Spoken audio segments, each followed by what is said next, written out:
If you read up on the statements by the European politicians, leaders, and Kallas and Ursula von der Leyen, Macron, Starmer, Rutte, everyone, they're seriously preparing for the war with the Russian Federation.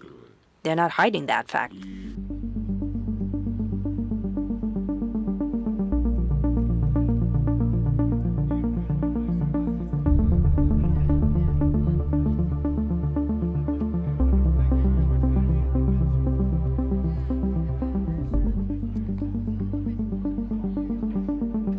Alliance, NATO and the OSCE are Euro-Atlantic entities, and they feel a dire crisis of NATO. Currently, there are discussions ongoing within NATO whether it's time to shut it down because one NATO member intends to attack another NATO member, but that's a different story. The First World War and then the Second World War. So Europe basically is a source of all evils, main evils of humanity. Some would say this is paranoia, nothing else. They are seeing threats everywhere.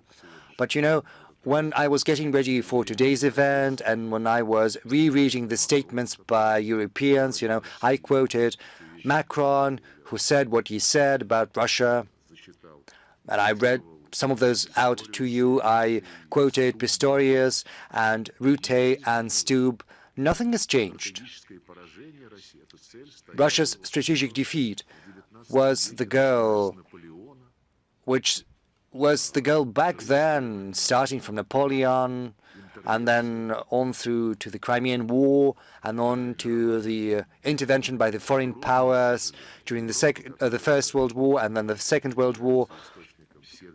So Europe basically is a source of all evils, main evils of humanity, starting from slavery to colonialism to 2 world wars that were unleashed with enormous casualties. And Europe very much clings to this mindset, being unable to change it anyhow.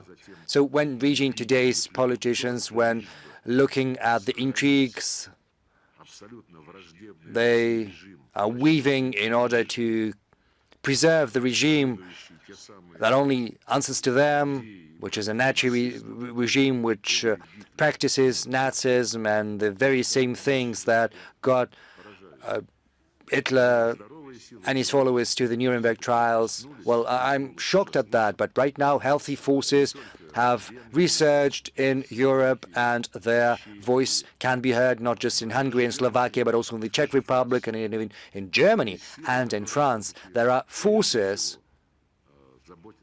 that care first and foremost about their own national interests rather than some imperial ambitions that had collapsed a long time ago and will never get back.